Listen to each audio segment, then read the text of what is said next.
king of sports books comes the king of sports podcasts. Unleashed. Presented by BetMGM. Here's your hosts, Jerry Ferrara and Olivia Harlan Dekker.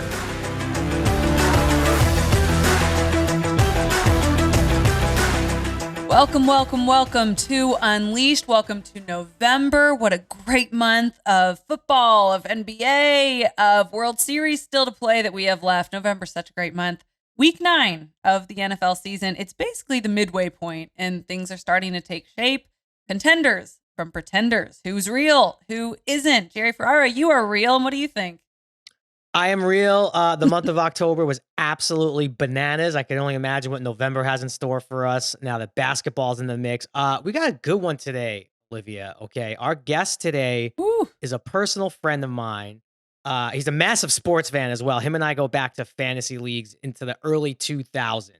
He's also an actor who you might know from the show New Girl. He's on The Neighborhood now on CBS with Cedric the Entertainer. Great show. A bunch of movies. I'll talk about Max Greenfield. I always say two things about Max. If acting and in sports are anything alike, him and I were of the same rookie class. We did a movie together back in like 2001 that sort of launched us for sure. And also, I've been thinking about this. You know, like when you fill out a form at a doctor's office or at a gym when they say your emergency contact, like you'd put Sam, I put Bree. We all have sports emergency contacts. Like, who is that first person you call when some stuff happened? Max Greenfield, arguably my number one sports contact emergency. Just for the Knicks? For the Knicks, for the Giants. We'll get into that with him because he's similar to me. He grew up in New York, but a lot of time in LA. So I think he's New York like but I think it's a little more eclectic. And I think because you said it's mid-season with football. Max also was a multiple Emmy nominee. He knows a thing about award shows. Maybe we do a little mid-season NFL awards with Max. Oh, I like that. I like that a lot, especially with some injuries now. I feel like in the past week, that's going to affect some of those lines. So, we got to look into that. What I didn't realize about Max, Jerry, is that he went to University of Wisconsin. That's so random. Yes, I don't know. I don't believe he was a 4-year grad. I don't know about that. I forget, but I think neither was Sam. Neither was my husband. Yeah, he bailed after 3. Yeah, I think he's like a year or 2. Yes, Max opted for the Hollywood draft instead of the NBA draft and left college early. I like it. Well, yeah, we'll talk some, like you said, NFL honors especially, but we'll get into NFL headlines. But I'm just like bursting at the seams because I think the best college football game is this weekend. It's number 1 versus number 2, Tennessee traveling to UGA to take on my Bulldogs. I am so excited for this one. Also because, Jerry, I just found out, I think this week, that I'm going to be working the sidelines for the SEC championship. I've done it like 4 or 5 years. And wow. Yeah, being in London this year, I wasn't sure if I was going to be able to make it to the Mercedes-Benz Dome in Atlanta. It is, oh my God, it's one of my favorite assignments. I do it for Westwood One Radio. So yeah, I just found out I'm doing that. So now I'm extra tuned in because I want to know who's going to be representing the East.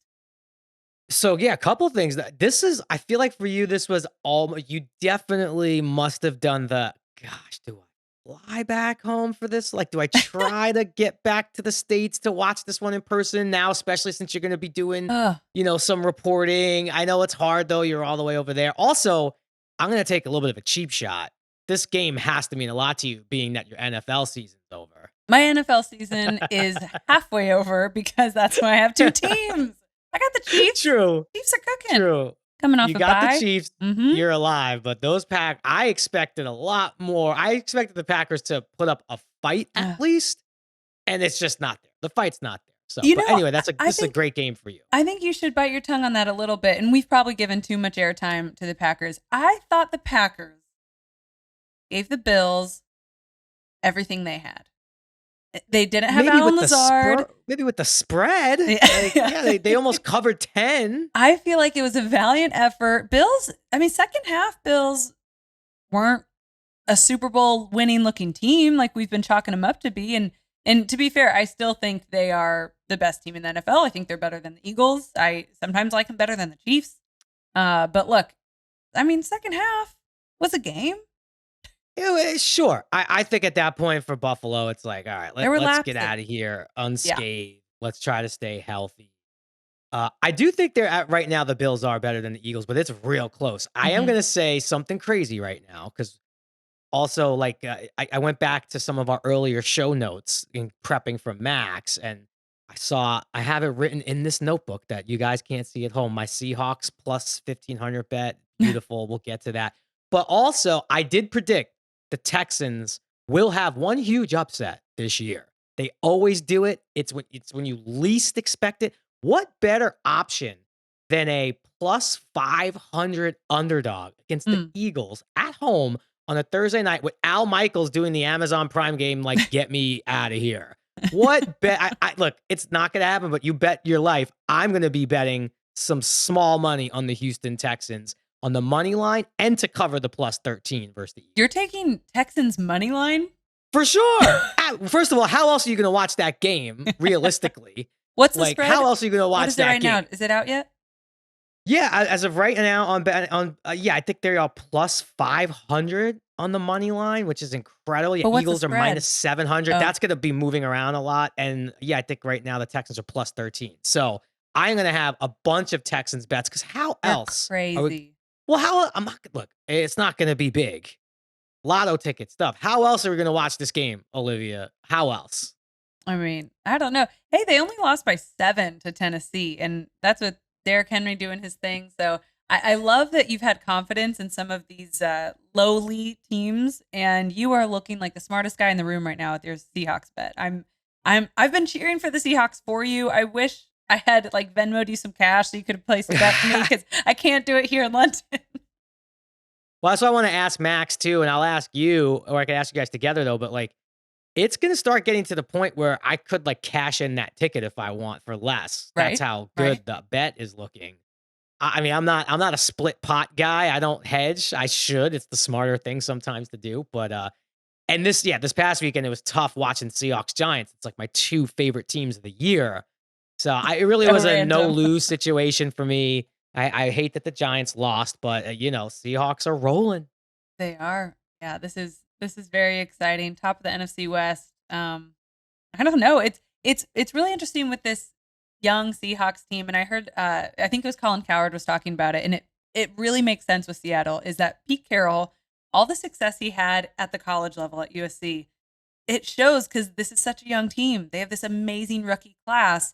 And whatever it is, he gets through to younger guys with like less skin in the game. You know what I mean? Guys who aren't making these max contracts, guys who aren't, so phased on the politics of the league or stuff. It's a like susceptible, vulnerable group of young NFL players who are still able to be molded by a guy who's as moving and excitable as Pete Carroll. And Pete Carroll is having so much fun on that sideline. Like it's a blast to watch his team. Talent up and down the roster, young talent on both sides of the ball, starters who are rookies. I love watching your Seahawks.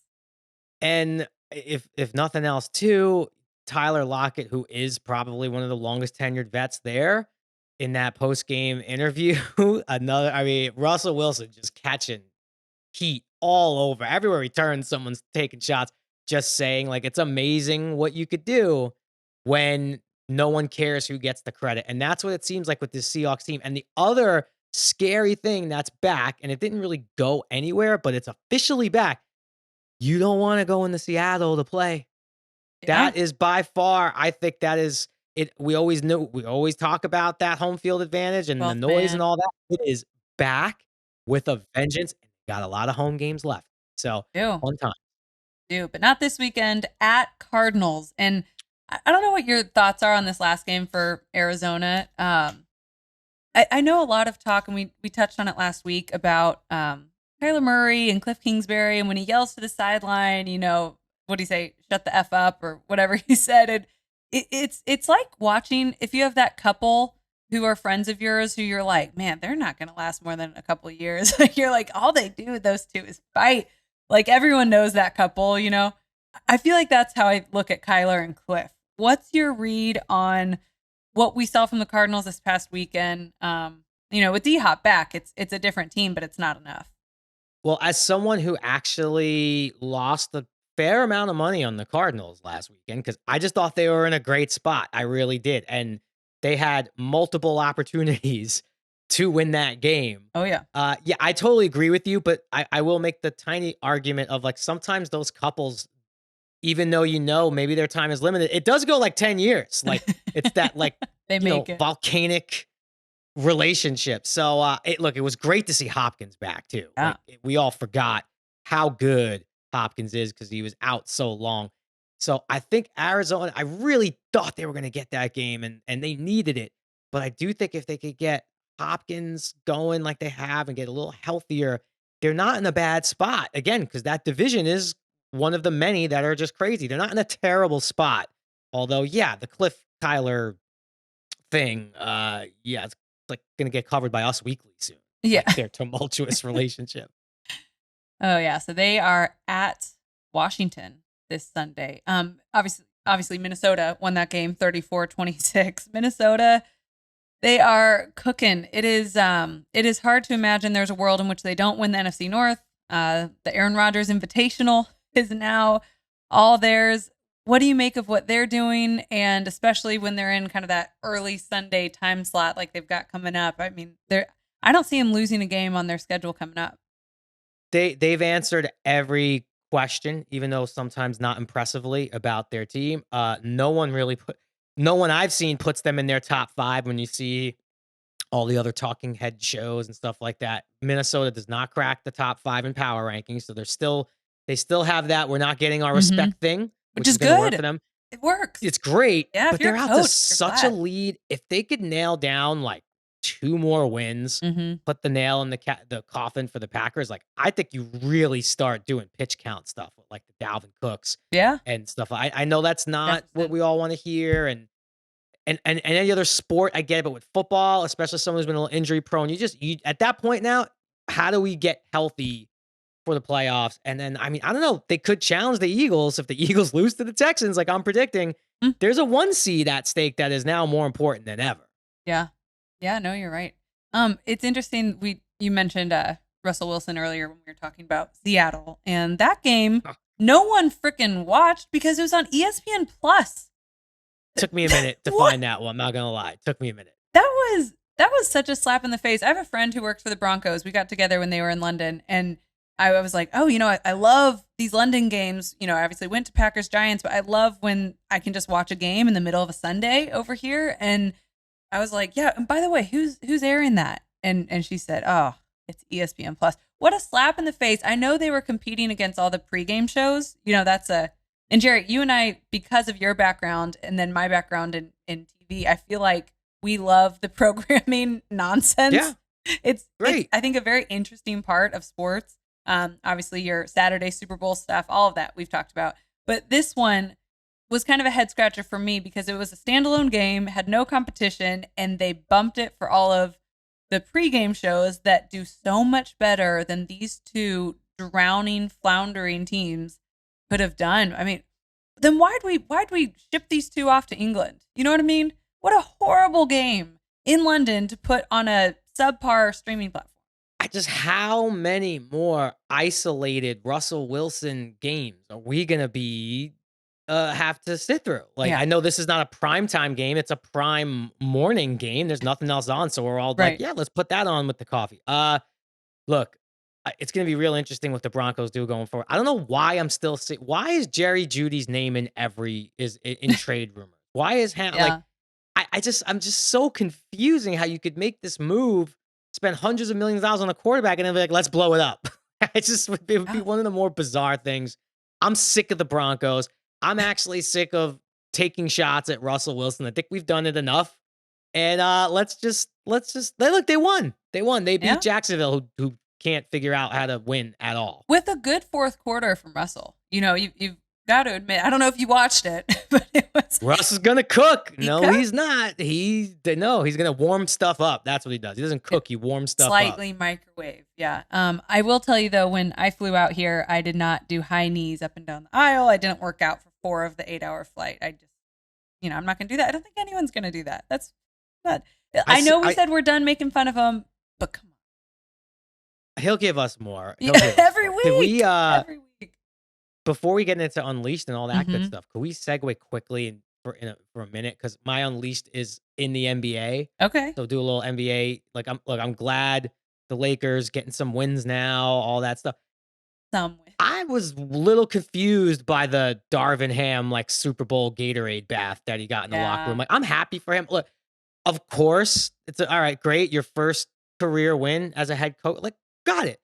It's the NBA. That should have What were come the Lakers going to go 0 and 8? Were they going to go 0 and 82? Like, did we not expect 0 and 16 in the NFL has happened before? That's a threat. There is a threat that a first-time head coach could not get a victory. Were we really going to say, Darvin Ham, we got that first one out of the way. All right. What were they going to go 0 and 82? And, also, where's, the pride? I'm happy for Darvin Ham, too. He seems like a great person, and he seems like a good coach. They're off to a rough start. So this is not I'm not happy for Darvin Ham. If I'm that team, aren't you embarrassed? To quote, Sebastian Maniscalco, aren't you embarrassed?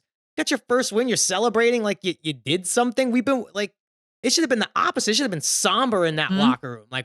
All right, we finally did what we needed to do. Let's go to work. And LeBron was in there participating. Yep. That's what I I love was gonna Darvin say. Ham. I'm happy for him. I think he's going to get a lot of wins. Yep. So that threw me for a loop. I was going to say, because LeBron is in there, it almost makes it more egregious, because he should, as a lead, and AD, but as a leader in that room, when we all know the Lakers right now is LeBron, whatever the grammar is, but he should have said, look, we're excited for you, D-Ham. This is great.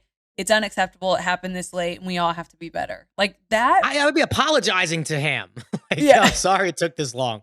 Sorry, let me buy you dinner. Let me buy you a steak instead of soaking you with whatever they were. So it just was weird. It looked like they clinched the playoffs. It did. It looked like they clinched the playoff spot.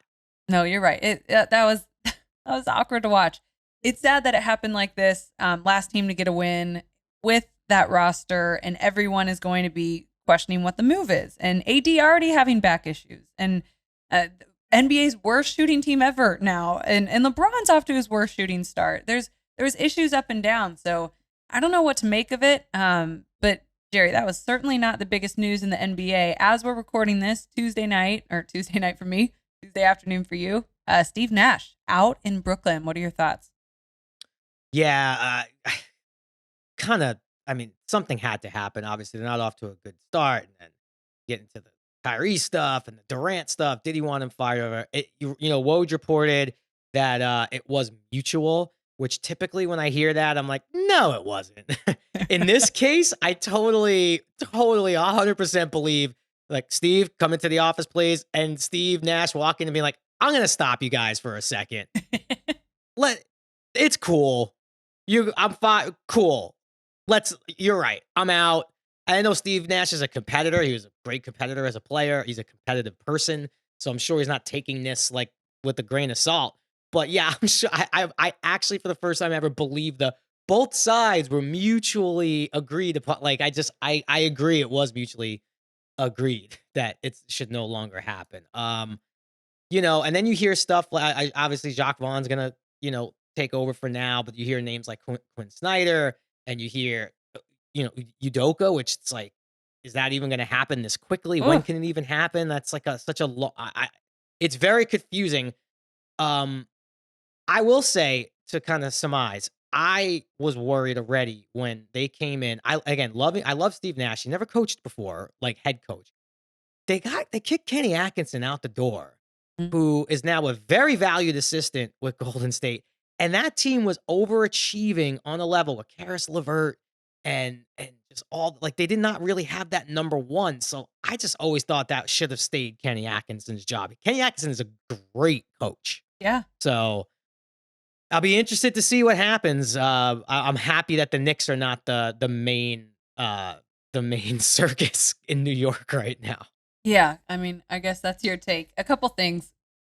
What came to mind is conscious uncoupling. Remember when Chris Martin and Gwyneth Paltrow said that when they got a divorce? Yeah, something like that. That's a nice Hollywood spin on it. So sure. That came to my mind. Also with the Ime Udoka stuff, that his name's in the conversation. He's obviously suspended from the Celtics for a year for everything that happened there, and that he's still available be hired elsewhere is very funny. And we were talking right before we recorded that we see this a lot in football. I feel like with coaches is some off the field issue. The name Hugh Freeze comes to mind and you're banished, right? Like the school has to fire you. It's going to be a really bad look if they don't part ways. But yet you're so successful on the field that your name is always in the conversation anytime there is a big hiring. Like for this Hugh Freeze example, his name, and he's obviously at Liberty, his name is now in the conversation for the Auburn job. And Brian Harsin just got fired this week. He's a great play caller. He was super successful at Ole Miss, beat Nick Saban, I think twice actually, now that I think about it. And it's one of those things that like, you have to pay your penance. You have to go to like sports jail, aka in this case it was Liberty. Like you have to go pay your time, and then don't worry, like you're gonna be right back where you wanted to be in a couple years. I don't know. Is there another example like that I'm missing? Someone, I feel like we see this a lot, right? It does happen. And, you know, some people you'll see say, well, what should like his career be over completely? Like we still don't even have the details, or we have some detail. I don't know. It really, to me, that's like an organizational decision. If the Nets are like, you know what, we'll wait out his suspension. We want him for the future. And, you know, he made a mistake and moving on, that's their prerogative. But you do take on everything that comes with that when stuff doesn't work out or something happens. But yeah, like, I don't know, I guess what were we supposed to say? Is he done for his career? Is his career completely over? I'm not one to make. I'm glad I'm not making that decision. And I'm so sick of cancel culture, and us in the media, I think are the most at fault at this, but certainly sports fans feel like they're the judge and jury so often. And so, yeah, I could care less about that. That's more in this example with Ime, that's kind of more between him and his wife, as far as I'm concerned, not our problem. But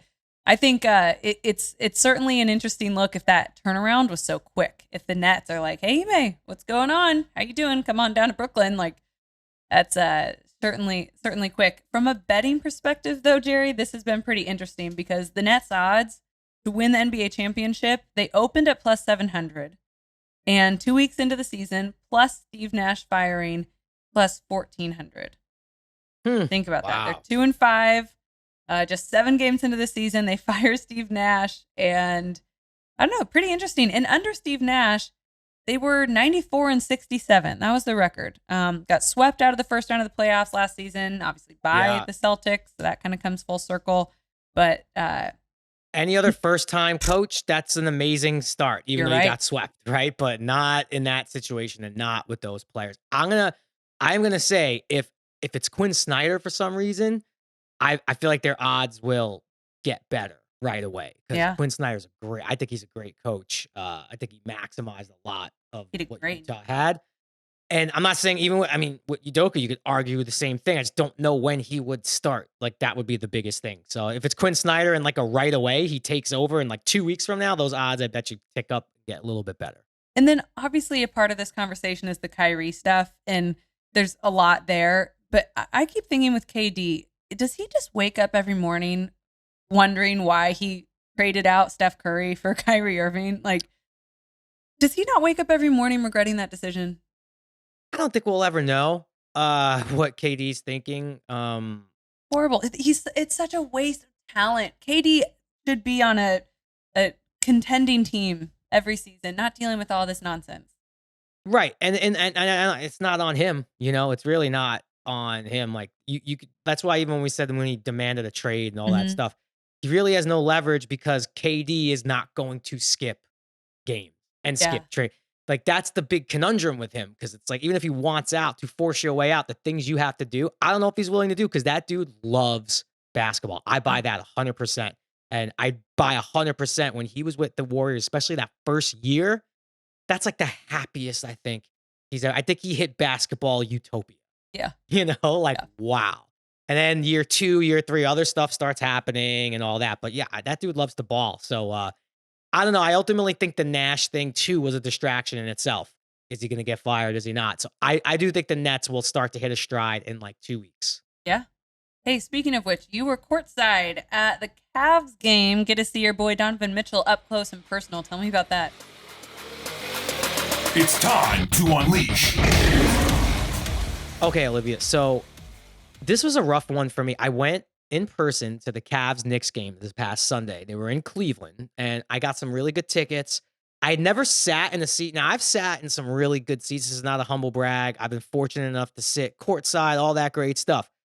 So I sat front row right behind the Cavs bench, which is not a great seat for viewing because you have 7-foot tall people sitting in front of you, but it's a really cool seat for like timeouts and stuff. I was inside the Cavs huddle, and I had a really close look at Donovan Mitchell, and obviously every Knick fan has convinced themselves now that not trading for Donovan Mitchell was the right thing to do. We're all on that boat until he played the Knicks and until I saw it in person.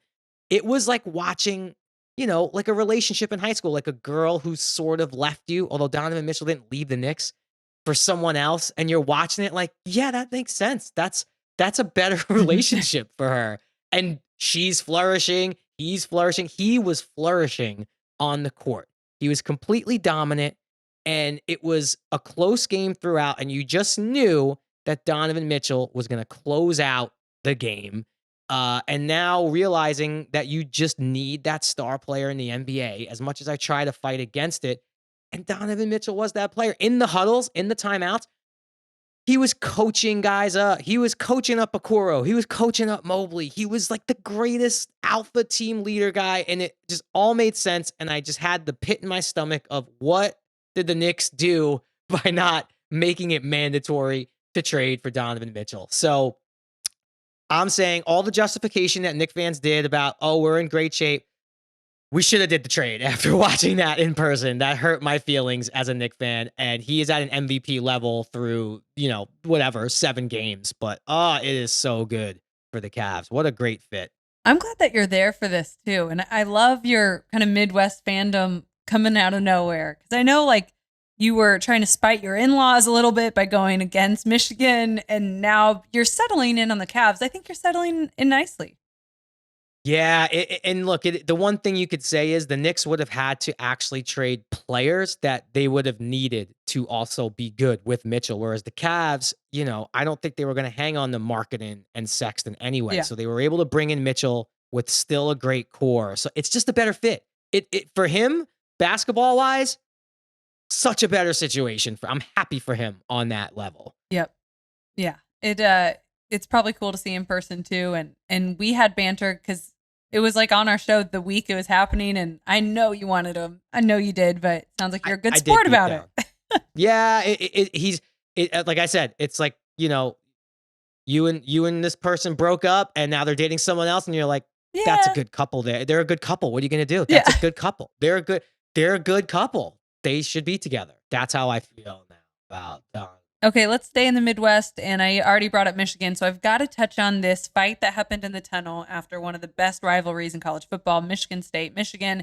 It happened in the Big House. You see Michigan State players who lost 29-7, just beating up on an indefensible Wolverine player. Jaden McBurrows was one of them, and then Jamon Green, the defensive back, with no helmet on, mind you. Just a complete assault in the tunnel. And as this story is progressing now, there are a couple things that I find interesting is people are pointing the finger at a lot of people other than the 4 Spartan players who have been suspended indefinitely, by the way. And there is an ongoing investigation. But people are blaming the structure of the Big House, which was built almost a century ago, by the way. There's a single entrance and exit and just this one tunnel, which I will say there are a handful of stadiums in the NFL and college that have one tunnel.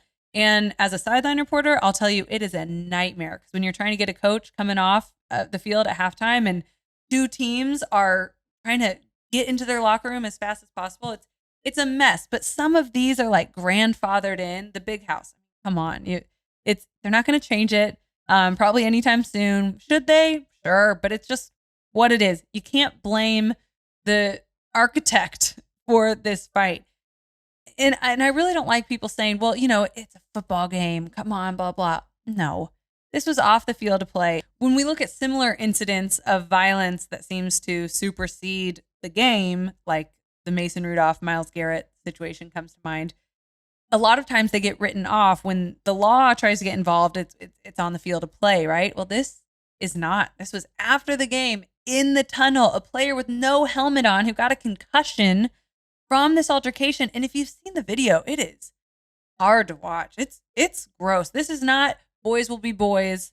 This is not that. This was a full-on assault of an overhyped matchup of a rivalry that goes, decades beyond any of these kids were alive. And it's horrible. The interesting part about it now is that the player who suffered the concussion has hired a lawyer, and not just any lawyer. He hired Tom Mars, who, if you look up just about any scandal in college football, Tom Mars is right there in the middle of it. So pretty interesting stuff that now it's going to become a criminal investigation. Another interesting part that I'm looking at is the Big Ten commissioner, Kevin Warren. I'm a big fan of his. He's had his hands full because COVID happened like right as he took over the job, and every conference was doing something different in regards to COVID. But he was at the game because his son is on the Michigan State roster. So that's kind of going to be an interesting part about it. The Big Ten has stayed quiet so far. So clearly they're waiting for more evidence. And there are supposed to be other camera angles that we haven't seen yet.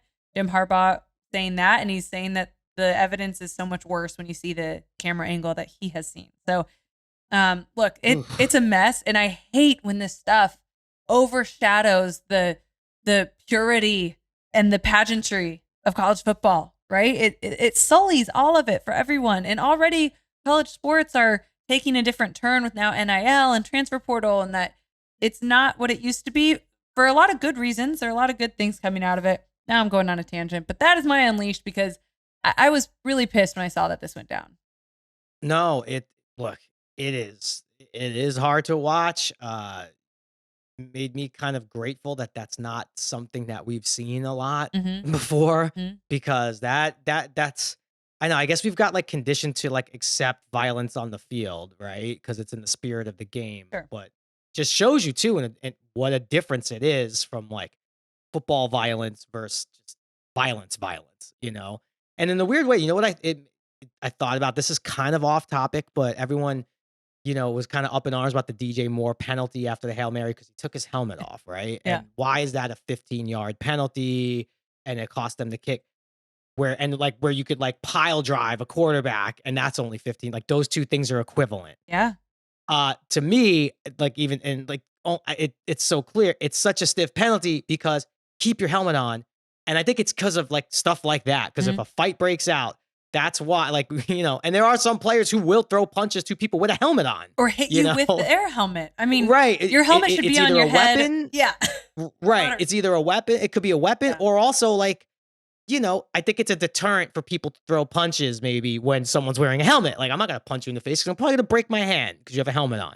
So I guess it's just more, it's so severe because it's the bad things that could happen when helmets come off in the spirit of play. But anyway, yes, you're on. That was well said. That's a crazy situation that every sports fan is kind of like, oh, that's crazy. And our friend who was on the podcast a couple weeks ago, Pat Forty, who writes for Sports Illustrated, he had a great article on it, and he is not mincing his words. He is probably even more upset than I am. He has kids who have been D1 athletes, and it's very interesting in any topic, whether it's a social issue, something like this with sports. I always think, if that's your kid, what do you think? And my husband and I were talking about it. I said, can you imagine if that was our son and we see that footage of players in full pads and helmets just wailing on this kid, kicking him? Like, oh, I'd be down there. I would be making my way to East Lansing.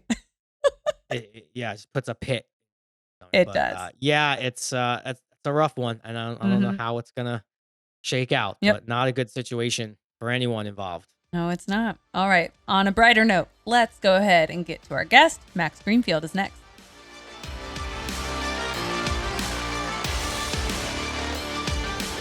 All right, let's bring in our guest. He's like the Mike Trout of acting, a 5-tool player who can do it all. One of the stars of The Neighborhood, Max Greenfield. Welcome to Unleashed. We're so glad that Jerry called in a personal favor for this one. Still trying to digest the intro.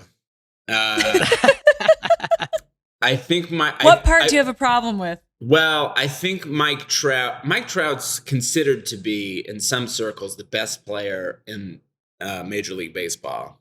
So Wouldn't you far, say? everything's fine. Yeah. I don't put myself in that category. I Well, do we're like really the five nice. tools situation. Okay. But I just think a lower level of that would be more apt. Oh, I love it. Who love would be? it. No, Who's a low? I don't know baseball as much as Hmm. I should. Well, Jerry, what should we have introed him we're as? gonna by the end of the show, we're gonna come up with your sports comp. But I thought of something earlier in the show I like that I Iguodala. realized. I like Iguodala. You're like, nah, you definitely have a finals MVP under your belt, and you've definitely won championships. I think your stats might be a little better than, No. I mean, talking about Philly Iguodala I just or, like or that Golden State? Iguodala can go into any. He can play any position, and he's very direct. He's good at taking direction. Like, I need you to play the Okay, five. that's you. I need you to play the five tonight. Let's go. You are like, let's get it done by any means necessary. Put me in any when you're position on you want. set. I like that we've You know what now hashed that out. You know what I thought of today, Max? And I was talking to Olivia about this. Like, we all have like, like you get your emergency contact when you go to the doctor. Like, who's the person to call? And you put your wife or whatever. You're my sports emergency contact. Like, when something happens, Oh, of course. and it's like I got to talk to someone, you are the person I call. When I text you in a panic about something that happens in sports and you don't respond, it's because now you have two young kids, and I get that. And my kids are older, so I have chunks of time where like they're just not doing, like they don't want anything to do with me, and so and you have to be hands on, and I know that, but also when you don't respond immediately, it's real. It's not frustrating. I start to panic because I don't know what to do with these feelings. Well, Olivia, we like debated because Matt. Well, first, you know what, Max? So you similar to me. Like, you grew up in New York, you grew up in Dobbs Ferry, you relocated to Los Angeles at a very young age. So I did 20 years New York, 20 years LA. You're Same. pretty similar. Yeah. So like, explain your sports fandom, like who you root for, but also having the LA effect of all those decisions. Yeah, I won't go too long on this. As he wears a Dodgers hat, since everyone's listening, yes, he's wearing a Los Dodgers hat. You've always been like a ride or die Knicks fan. Yeah. Throughout all of it. I would love to say that I was the same, but I wasn't. I grew up a Knicks fan. I loved going to the Garden when I was a kid, but I sort of lost interest in my 20s just in basketball in general. And I didn't really pick the Knicks back up until Melo got traded because I loved Carmelo, and I was like, here we go. But I would say I'm definitely a Knicks fan, and now more than ever, especially in the last couple of years. And I've gotten just so into basketball in general, but I've stayed with the Knicks. I love them. The Yankees I had a really tough time with because I think they were probably my first love, and I loved them from a very young age. And then I remember like getting to an age where I was hanging out with my friends and we're watching the games, and like, we're probably like too young, but we're having a couple beers and we're hanging out with girls and we're watching the games. And I remember like being like, this is the best version of life there is. And I remember one year watching like the year that Jeter threw out one of the A's at home plate. The flip at home plate. Yeah. And I was like, okay, this is the pinnacle. And the next year, Giambi was on our team. And I couldn't make sense of that. Like, why is he now one of us? I couldn't come to grips with it. And then we got A-Rod, and I was like, I don't like where this is going. And then it dawned on me that maybe this has been us the whole time. And I had a whole reckoning. And I sort of, when I moved to Los Angeles, I was like, forget it, I'm done. And I'm like, I won't say that I'm a Dodger fan because I think it's too hard, but I do like going to Dodger games. I love the stadium, and it's a great vibe. And I like the team a lot. Team's really fun. I will say, Olivia, Max had the honor of throwing out first pitch at a Dodger game one time. He took me to the game. I was trying to get in his head so hard. And what did I do? I threw a laser He fired in, I have to say, he fired in a strike. It was very impressive. Although I will say, when I got out upset. there and you look up, you try to be humble about the whole thing. You put your head down, you walk out there and like just walk out to the mound. And then you turn around and you look up and you see how big that stadium is. And there was a lot of people there. If someone had woken me up 3 hours later on a bed or like a bench somewhere and they'd be like, hey man, you fainted, I would have been like, totally makes sense. I felt like it was coming. That makes sense. Okay, it's fine. And then football wise, Gettleman really did it to me.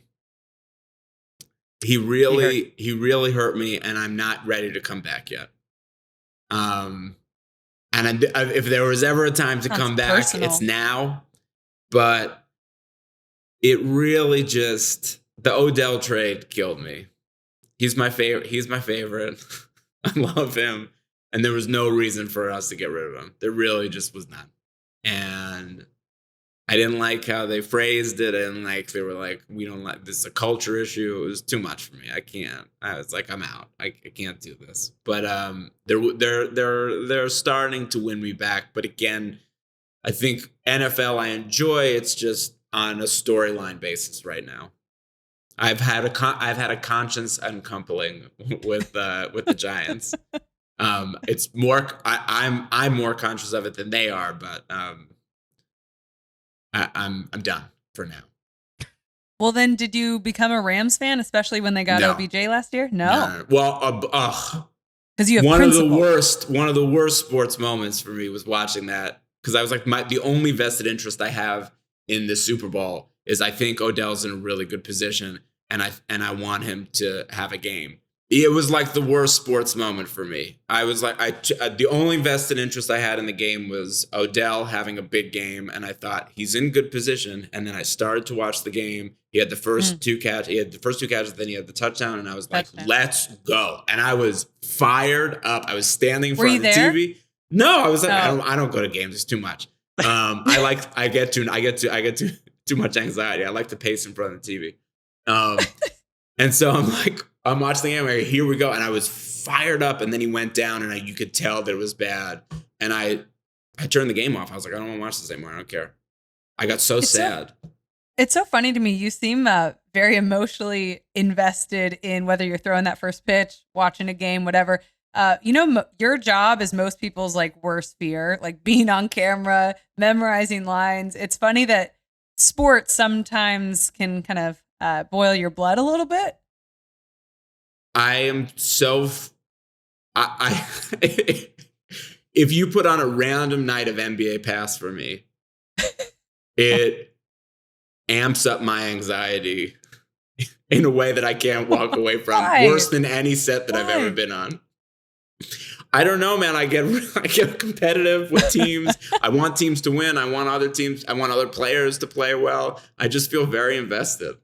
You just want everyone to do well. Do you No, gamble? I don't want everybody to do well. I want certain people to do well. Do you put money on games?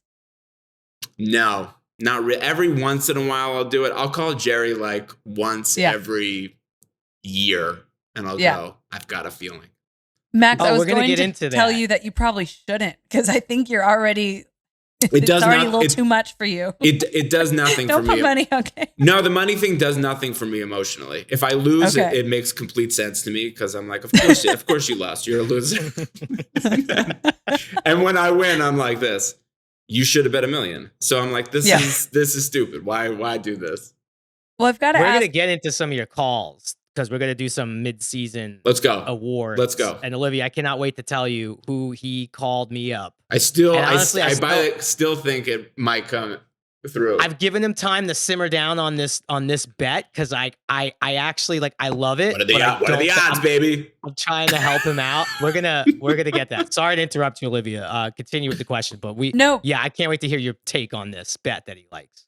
Because your story with your sports fandom has a lot to do with storylines, like you mentioned, following certain players and getting mad about certain players coming and going. But I think the geography is an aspect of it you've got to touch on, because growing up in New York, now living in LA, but spent 1 year at the University of Wisconsin, which is that's kind of like my team. My husband went there. We're big Wisconsin fans. Oh yeah, I know. Love Madison. So I've got to ask, did that sprinkle in some like Midwest goodness in your sports buffet? Yeah, I sort of how do I put this? I sort of cruised through through the Midwest. On your way to LA. Yeah. Just like a long pit stop. The stopover. Yeah, a little long stopover. Don't remember most of it. Sure. Had a good time though. Mm-hmm. Go Isn't Badgers. Madison the best? Go Badgers, baby. Yeah, come Madison's on. the best. Yeah, very good social scene there. Yes. Yes. A lot of places to just lay down and pass out if you've had a few too many. Oh my God. We're going to get into some NFL midseason awards. You're no stranger to awards. The emotional part for you, I think, is why we've always gotten along so well too, because we also are we don't like when players have like meltdowns. We feel very bad. It hurts to watch. Well, but I also think we relate to them. We relate to them because Max and I have had many. Max, I was invited to the 2008 Giants Super Bowl versus the undefeated Pats. Max, we could have went. Do you know where we watched the game? Like, we watched the week before. Do you remember the Packer game when Tynes missed 45? Max and I held hands in overtime for the final field goal. I've never held hands with a grown man during a sporting event watching a field goal. We held hands. And then him and I watched the Super Bowl like alone, like us two, because we couldn't emotionally handle going to a Giants. I can't emotionally handle watching most games. So when I'm witness to a professional athlete having a mental breakdown on a big stage, it makes sense to me. I go, of course, this is exactly what I would do. All right, should we get into it, Olivia? Should we get into some mid-season awards? Let's go. Yes, I gotta hear this hot take. We're gonna do it. It's not that. It's really not that hot. I'm definitely heard it's sizzling. I'm not the first person to have said this. It was a little hotter a couple weeks ago when I called Jerry about it, but I still kind of believe in it. It's well, more stop so the me. when. Just tell me. Someone tell me this. All right. Well, we'll start with that category. Okay. Let's just go. Let's just do mid-season. We're calling these the midsies. All right. Let's do the mid-season NFL MVP. Do you want nominees or you just want to say who you think it is, Max? I think right now, if you're going to give it to somebody, you probably give it to Josh Allen. I think you can make a good argument for Jalen Hurts. But what I think could happen, and this is what happens when, with the Emmy Awards or the Oscars, the storyline, which you talked about before, Olivia, because I like the stories. I think what could happen here is if Mahomes starts to pick it up and has more consistent big games, he and Josh Allen could very likely cancel each other out, which is my hope. Who do you really believe? If Jalen Hurts keeps playing the way that he has been playing, and their schedule is really open to. Yes. I can't necessarily see the loss right now in that schedule for them. So it could end up being a Jalen Hurts situation. Having said that, if the Cowboys can beat Philly in what will be a huge game, and it continues to play out this way, I think there's a good chance for Micah Parsons to be the guy.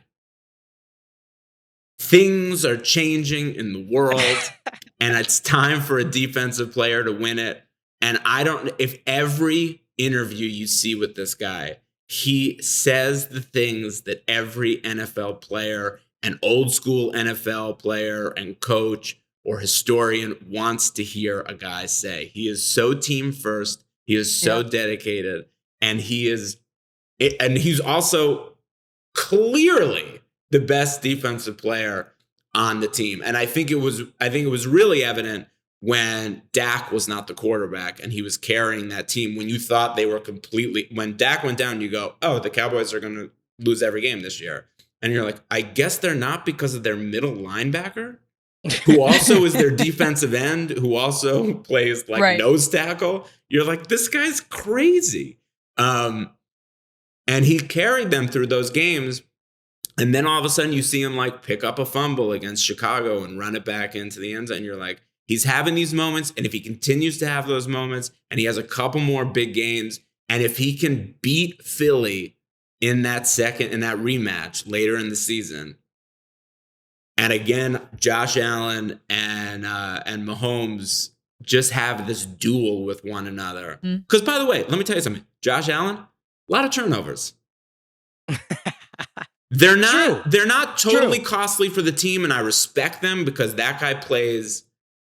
He's on another level right now, and it feels like every time he throws a pick, it is just part of what he's doing, and it doesn't seem to hurt them in whatever situation they're in. But a lot of turnovers for that guy. And then Mahomes has these games where you're like, where'd he go? And then the next week it's like, 7 touchdowns, and you're like, all right, man, chill out. There he is. Yeah. But so, do you know what the Micah Parsons odds are, Max? Do you even want to hear? I think last time we checked, it was 200. What's it at now? I mean, it's different. It's like over plus 20,000. Yeah. Like, he's not like even on the top. 25th. He's like 20th in odds. Once you get, he is the first defensive player, obviously. The judgment that you're putting on us. No, what I'm saying is I'm with you. I look at it like everyone we looks at MVP invited Max differently. on our show. He got his daughter's headphones. He was really excited to share this with us, and we just spat it back in his face. No, I'm with him. Is that why you invited me on the show, Jerry? To Yes. call me an idiot? No, I'm trying to say you are right. Unfortunately, the system is against you. So this bet will lose, not because you're wrong, because the system, he'll win defensive player in the landslide. That's his MVP. He's minus 225 for defensive player of the year. But to follow I'm a sucker for who's ahead storylines. of That's him? why I'm big on the Seahawks. No one. He's the favorite. Yeah. He's the clear defensive by like a lot. Yeah. Yeah. But Then you talk Nick about the Bosa. Eagles rematch. He also has the Giants on Thanksgiving. I've spent 15 Thanksgivings at your family's house. There's never been a good football game on once in those 15 years. This is the first one. It's exciting. If he puts on a show on Thanksgiving with the world watching and then holds the turkey over his head, we could put $1 on it. Let's Josh put $1 Allen just keeps going 2 TDs, 2 picks. Olivia, who's your midseason MVP? Well, I got to say, I'm a little bit more intrigued with the Jalen Hurts storyline of it than Josh Allen and Patrick Mahomes, who we knew they'd be in this position halfway through the season, right? And like you said, they're both right there. I don't think they'll cancel it out. I think ultimately one of them will edge the other. But what Jalen Hurts is doing is really incredible. What the Eagles are doing is really incredible. So I kind of feel the same way with like Coach of the Year. I love going for a storyline of really who are we more impressed with? Very true. Coach of the Year. I'll give you nominee. I'll give you like the top 4. But who is your Coach of the Year for the first half, Max and Olivia? We have Nick Sirianni, who is the favorite to win as of right now. Brian Dable, who I think he's who I would be if I was a coach.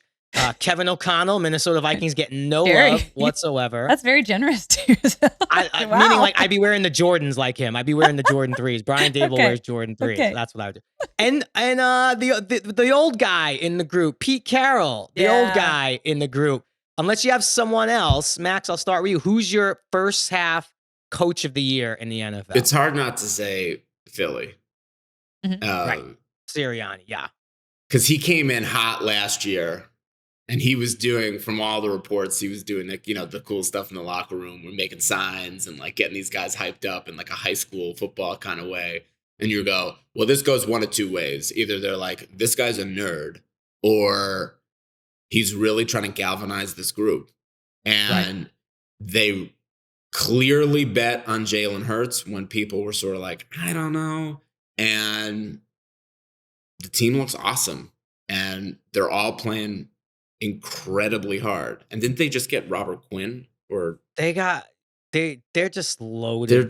They're loaded. They're playing. They got Robert Quinn. Yeah, they're playing out of their minds. And Jalen Hurts looks incredible.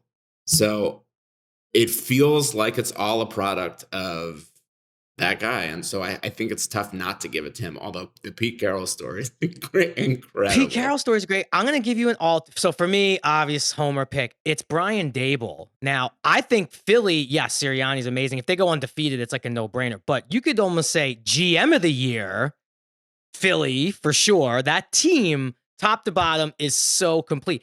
Brian Dable has won games literally out coaching people. Like, coaching decisions in the game has caused his team to win.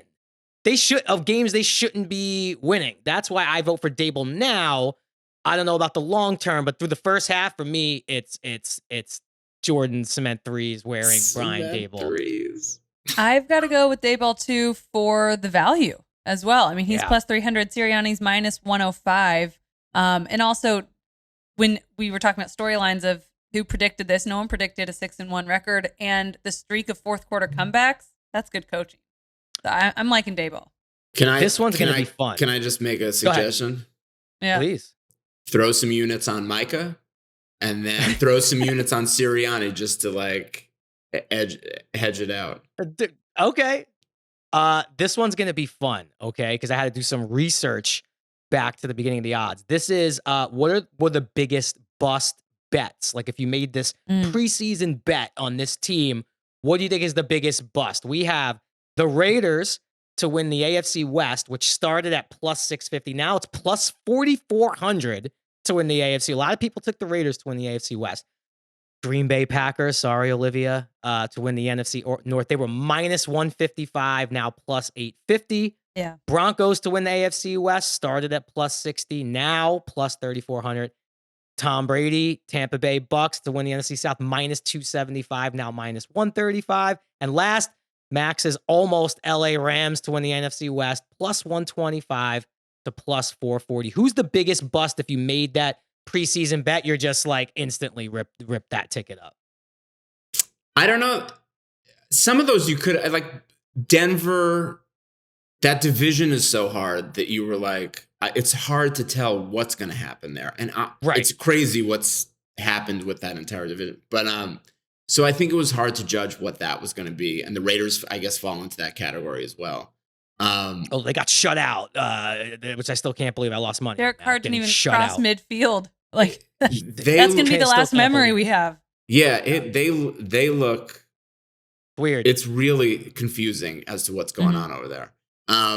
But I think Green Bay for sure. I think enough people, and look, I'm not an expert. I don't, I only listen to a bunch of different podcasts where other people talk about this stuff. But preseason, it seemed like a lot of people were on Green Bay and they were saying the defense and maybe Devontae had like these young receivers and blah, blah, blah.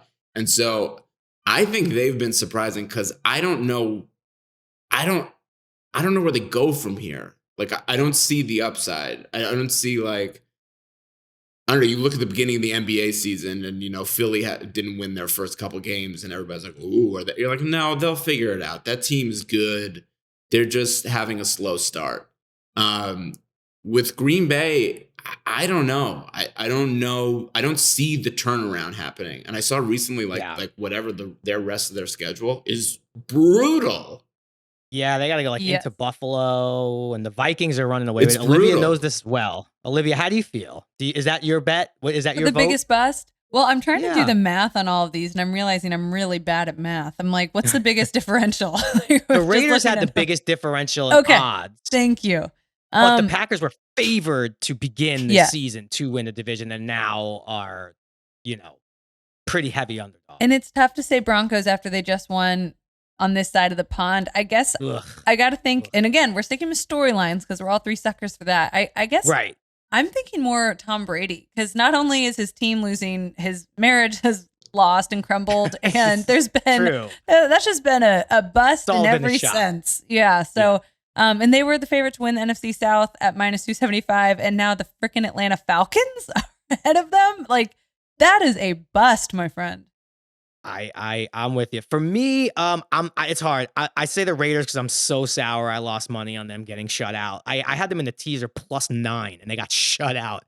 So, but yeah, I think it has to be the Packers. The Broncos, I just don't want to talk about Russell Wilson anymore. You're so you have the nerve to say let's ride after winning. Like, that's a thing in Denver. It's not a thing. It's never been a thing. No one wants it. They don't want it. We've given it back. We don't accept this gift of let's ride. We give it back. You're not a Bronco fan. You don't get to speak on their behalf. I absolutely no, but I'm just saying it. What, you're like, I've been to Denver once. All right, this is gonna be our last one because this one is the most storyline driven. It's all storyline. It's all sports writer driven. It's all opinion based for the most part because it's hard to quantify the stats. Comeback player of the year. Okay. And this is a real fun one. Saquon, riddled with injuries, awful injury, now is back as a force as a running back. Geno Smith, who was almost out of the NFL, never thought he'd play again, and now he's getting MVP talk, which is insane. Christian McCaffrey, who a lot of injuries too. I don't really see how he's come back from much. I don't know. And then Derrick Henry quietly last year, big injury, and has been a monster this year, and no one gives them any love or whatever. So Saquon, Geno, C-Mac, Derrick Henry. Max, we'll start with you. First half of the year, who's your comeback player? I was listening to Simmons' podcast the other day, and he said they should rename the award the Geno Smith Award or give him his own award. I've never seen anything like it. It's the coolest thing ever. I mean, look, Saquon, I understand the coming back. There should be comeback from injury award, and then but Saquon it potentially was the greatest running back we ever saw, and then it's just been riddled with injury, and now we're seeing what we thought we were going to see when he was healthy. The Geno Smith thing, this never happens. Rarely. And there are guys that have good seasons, but they're really and not that Geno's in a bad situation, but Russell Wilson was in the same situation last year. And the year before that. And you're like, Geno Smith is just making this team come alive. He looks incredible. He's throwing the deep ball in a way that you're like, he's just dropping. I mean, did you see the game the other night? Where I did, unfortunately. He threw that deep ball to Tyler Lockett, who dropped it, and it was in his breadbasket. And then Geno's on the sideline, and he's talking to Tyler, who you could see is so upset. And Geno's like, "We got this, man. It's good. Don't worry about it." And then, I don't know, a quarter later, throws the same pass. Tyler catches it, and he's like, "See, man, it's cool, man. This guy's unbelievable." Well, I will say Geno Smith is plus odds right now. He's plus 260 or 270. So this might be the last time you can get Geno in plus money. He may slip into minus money as the favorite if he continues on this path. And everyone knows listening, I have my Seahawks plus almost 1,600 to win the division. I made that bet before the year, Max. No one's giving me my credit for that except Olivia. Olivia's the only one that actually knows this happened. And I'm his hype girl. And we're going to keep the clip of it and play it at the end of the season because... And what are you going to win? What's at stake? What were the odds? And you got plus 1555, basically. Yeah, 100 wins you $1,500 and something dollars. Hell yeah! You can buy your plane ticket to London. Now that'll only get you an economy ticket, I'm afraid, but you can get over here for our meeting with Peter Andreu. I like that one.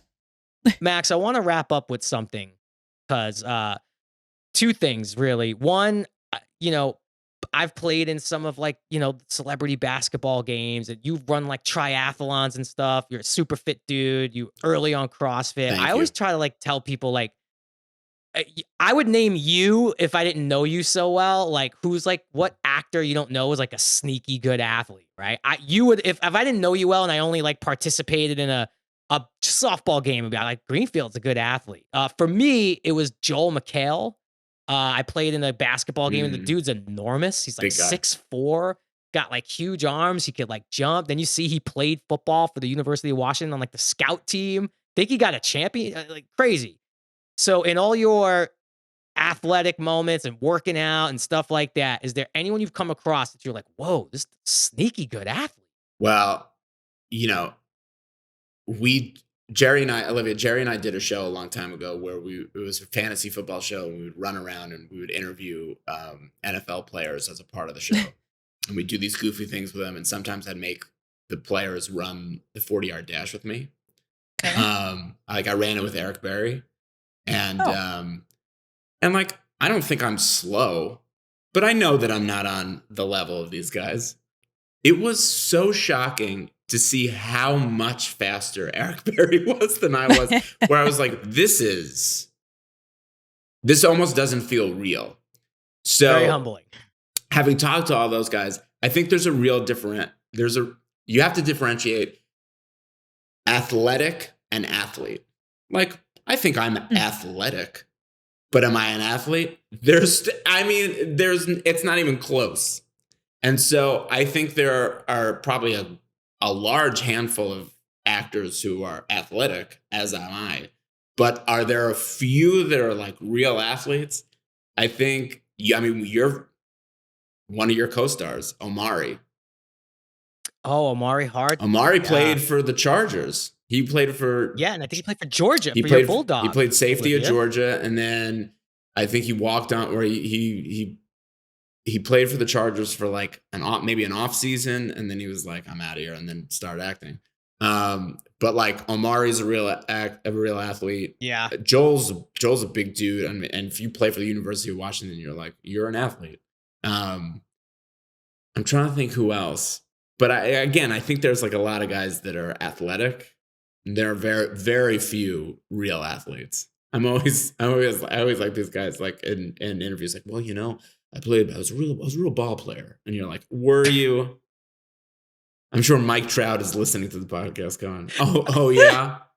Is that brought it full circle by bringing Mike Trout back? That's right. But that's what I do. Callbacks.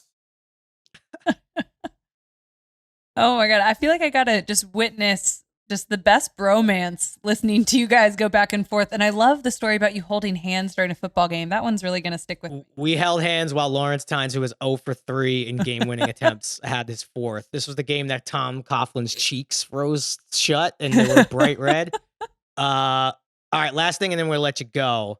So unfortunately, and this happens to all actors, Max, we are now in this category where I don't think we can play athletes anymore. I don't know if we're getting an offer like, hey, Max, want to play like the point guard? And it's over. We're in coach territory. We're playing coaches or assistant trainer. Like, that's just where we are. When Vince Carter retired and we officially became older than every NBA player, we segued into that part of our career. So in that spirit of all the great either coaches or trainer roles or all those great things we've seen in all the movies we love, and Olivia, you could also cast Max in one of these if one pops out to you. Is there a coach or trainer role in all our favorite sports movies? Oh wait, that so you would say? Wait, are these roles that other people have played? Yeah, let's like, which one would you like? I'll give you something. Like, you have Al Pacino, Any Given Sunday. You have Tom Hanks, Okay. League of Their Own. You have Coach Eric Taylor or Billy Bob Thornton in Friday Night Lights. There's a million of those. You Let's could even go ahead like and Carl leave. Weathers, Happy Gilmore. Let's leave Coach Eric Taylor right where he is. I kind of don't want to mess You like with that Eric one. Taylor? Oh, I like Eric Taylor. That's the one I would have picked Max for. I feel like Max would have been a good clear eyes, full heart. Oh, no way. It would have been terrible. No one. I would Are you going more have comedic? I would have galvanized no one. Jerry, Are we you talked Emilio about Estevez? last Those week kids, you those said, high school your kids, coach crush. those kids would have been like, what is it? Who's the tough one? Who's like the one from like the, what's his name? Booby? Whatever. They You all. talk about the movie or the show? Yeah, different. Oh, is it different? I never saw the show. I hear it's different. great, but Oh. but whatever it was, the Garrett galvanized Hedlund's character would have been like, Oh, that's the movie version. yeah, he would have been like, Yeah. I'm gonna fight this. I'm gonna fight Coach, and I'm gonna win, and he'd be right. Yeah. All right, then you could go just sport. What sport would you want to like? I want to be in this movie playing this kind of role. Any sort of Being that we can't be players. endurance sports. You You could do some triathlon thing. Come on, I like man. Iron Man stuff. Wrestling. If there was a wrestling movie, I don't know. You're melting I down. wouldn't You're buy melting it. I down on the wouldn't podcast. Is there right like now. an agent? Is there a sports agent? Or Albert Brooks Well, and like- the Muse. You remember Albert Bro? Oh. That makes sense Come to me. on, man. Remember What when he's about like, Brad Pitt, Moneyball? yeah, I wish. Olivia, come on. She cast you as Brad Pitt. Well, let's have a Moneyball. realistic Now, Take conversation. it. Max, take it. Yeah, let's put a grand on Michael Parsons for MVP too. I do remember that there was Albert Brooks when he's like he like bets everything on Michael Rappaport Yes. being Yes. the guy, and it's his first Yes. game, and he won't come out of the bathroom. And Michael Rappaport's going, I need the Lord. I need the Lord. I did not pick that of all those amazing roles that I thought you would have picked. But yeah, unfortunately, we're in coach territory. We How no about longer Tom Cruise, Jerry Maguire. Joe, Jerry Maguire. You'd be a good Jerry Maguire. Yeah, You would sure. kill that. You know what? I'll do the Jerry Maguire TV show. Okay. Like Coming to you now. Coming to you on fire. When Disney's like, Disney we're gonna Plus. do it. We're gonna Disney Plus Jerry Maguire. Like, who should we get? Well, a couple guys will pass, and then they'll be like, what about the guy from New Girl? And I'll be there, and I'll be standing there waiting and being like this. Listen, I just lost a shitload of money on this Micah Parsons bet. I'll do it. I'm in. Give me the gig. I'm in. Yeah. And Jerry will be standing there holding your hand. I'm gonna vie for the Jay Moore role of Sugar, Oh Bob my Sugar. God, or something like we'd that. crush this. We'd crush. Buddy, cannot thank you enough. Everyone, you can follow Max. I am Greenfield on all platforms. You are the man, buddy. I hope you come back as the season, and we got to get into the woods with NBA. I'd too, like now. to establish myself as a reoccurring guest on the show. Friend of the show. Friend of the show. Olivia, is he friend of the Can you show? do Max? that? He is now. Can I establish my own self as a recurring guest? Yes. Yes. Nobody And will that's how talk you to me do it. about this stuff at home. I'll honestly try to have the conversations with my 12-year-old daughter about this. Like, hey, I don't know if you're so like, I mean, basically Micah is like carrying. I don't know how, I don't think you know how rare this is, or like what you're actually watching. You're watching history. She says, give me You're my watching headphones back. She is like, Give me my headphones back. God. Don't Oh. is he on the D'Amelio? Like, she just watches the Oh, D'Amelio show. come on. Oh, God. Oh, Max, thank you. This was a lot of fun. Thank you, buddy. We officially invite you as a recurring guest, which we don't give out very liberally. I came and I did, and I kind of see. Look, what were the odds on me becoming a recurring guest? What's the was it plus odds? You were like plus 200 coming in, so a little bit of an underdog, but you pulled it through. Thank you, Sweet. buddy. Thank you. I love you guys.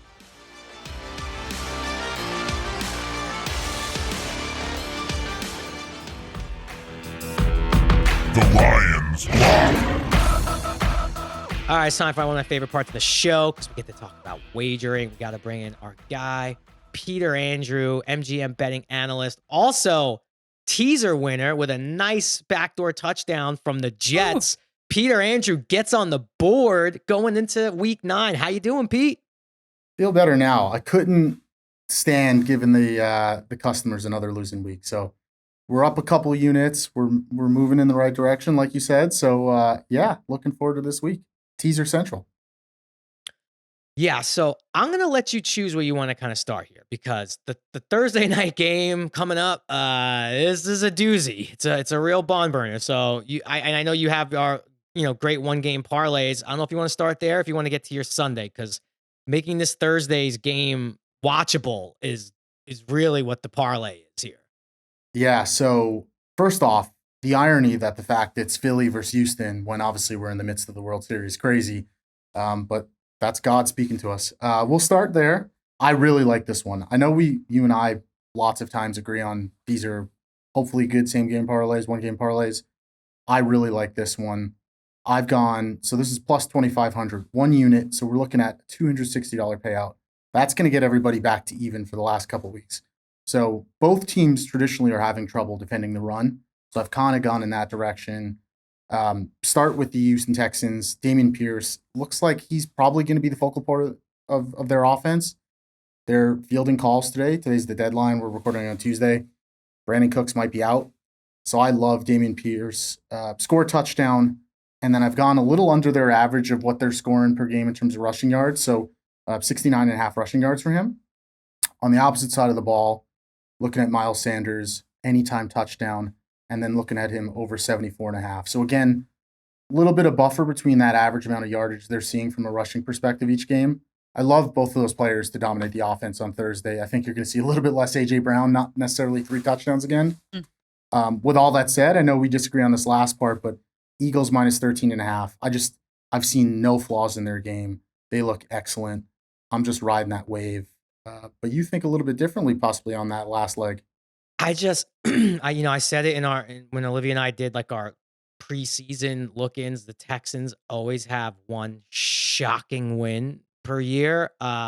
look, this is a tall order, but to make this game watchable, yes, I'm fading you on that part. Like I'm not disagreeing with you. I'm just going to put a small amount of money on Texans money line and Texans plus the 13.5, knowing that I'm probably burning it. But I wouldn't be surprised. And I do think there's some weird Houston Philly vibes here. That's just weird. That never happens. So that might be pointing in the direction of an upset, but you are on the smarter, more reliable side of things because the Eagles look unstoppable. I don't think they're going to go 17-0 though. Let's see if the Texans have a foreign substance like another Houston team has in each of their playoff games. So, but there's one intriguing part to this week, and everybody always just wants to fade the teams that are giving everything away at the deadline. But it almost sometimes, and this goes against one of my other picks, which is coming up, but those teams fight a little bit harder because they know they're going through a rebuild, or they just gave away the farm, or they just gave away a big player. So sometimes it does give them the little extra push. So we'll see how that turns out. Houston as a whole, I agree with you. They have the opportunity to pull out one of these games. They're not an awful team by any means, but it's going to be really, really interesting to see. Peter, you got back on the board last week in a big way with the teaser. Do you have another teaser for us today? I indeed have another teaser. And this is a tough board this week, but these three I really, really like. So I'm going to start with probably not the best game of the week. Commanders at home against the Vikings. I was going back and forth on this. I was thinking about teasing up the points to 9.5. I actually ended up taking the under. So under 49.5 in that game. 2 out of the last 8 games that the Commanders have played, they've gone over the 48-point mark. They just can't score. It doesn't matter who's at quarterback. Heineke, Wentz, they cannot score points. I think they could actually squeak this game out. That 3.5 hook, I don't know what it is. It's something fishy about it. So I think they could squeak that out against the Vikings, who have been playing excellent football. So it seems and a bit TJ trappy. Hawkinson now. Now have most TJ recently. Hawkinson They too? have their tight. They look like they're shoring up their In all division. positions. Yeah, Sorry, so Olivia. Looks bad. for your Irv, Packer. Irv Smith out now for quite a bit. So acquire Hawkinson for second, third, fourth, and fifth. So really interesting. So I stayed away from that. So I took the under 49.5. Like it? Okay, what else? Next up, Bills minus 6.5. I've teased that down against the Jets at MetLife. Bills are firing. I just, based off what I saw for Zach Wilson against a middle of the pack Pats defense relative to what's going to happen this week with that Bills defense, I think they are going to get absolutely steamrolled. Yeah. So I've teased it down 7 points. A touchdown seems very, very likely. I think if Zach Wilson does anything he did last week, they're losing by 30 points. So taking it on the safe side there, Bills minus 6.5. And then last, this is one that I think Titans can win outright here. Titans are the hottest team in the NFL right now. They started off 0-2. Everybody, including myself, freaked out. They've won 5 in a row now. So Titans teased up to plus 19.5 at Kansas City. Obviously tall order here, but almost a 3-touchdown buffer there. I really like my chances. And if I think they established a run with Henry, who looked really good last week, Yeah. I think they control the pace of the game. At worst, it becomes a 7 to 10 point game. So you're buffering in quite a bit of points there. So all that, 5 units to win 130. Again, a nice payday. That would put us again into the green, just hitting that. We're in the one for green. week. No, Yeah. I'm on you on that teaser because I lost my first teaser courtesy of the Raiders last week. It was awful. You got 4 units left, so I'm interested to see how you're gonna spread this one out. What do you got on your last 4 units? So I put this together right before some breaking news of Chase Claypool traded to the Bears, 2nd-round pick. I've got still the Dolphins minus 5 at Chicago, a team who just traded Roquan Smith. Yeah. Their defense is in shambles. I think from a passing defense perspective, I think they're bottom 3 or bottom 4 in the league. And then you have the Dolphins with just all their weapons. I think it's going to be a tough time trying to get to Tua, tough time trying to get some pressure on the quarterback. So I think he spreads the ball around fairly nicely. They win by somewhere around 10 points. So that's 4 units, normal minus 110. In total, you win about $76. So weird lines this week, but feel really good about it. I think we're on to something here. I'm with you, and I'm definitely gonna follow that 1-game parlay. I'm gonna do that one, but then also I'm gonna do that exact one with I'm gonna do the Texans side money just as make it more lottery ticket. I encourage all the listeners follow Pete on that. I'm going like lotto ticket money Powerball situation because I actually think the Texans have a fighting chance at making some noise. But that's a good board, Pete. It's a good ticket. I want you to build that one out, Jerry, because I want to know what the odds are with that, with everything, but just plus 8 switch million. out. Yeah. That's a good one. At all the Pete's picks except like Texans money line, that would be one of the greatest parlays of all time. Oh, yeah. That will never hit. Pete, thank you as always. That's Good awesome. luck this weekend. I think this is you're bad. He's on the board, folks. Peter Andrew's about to get hot. Thank you. Back, baby. Thanks, guys. Thanks, Pete.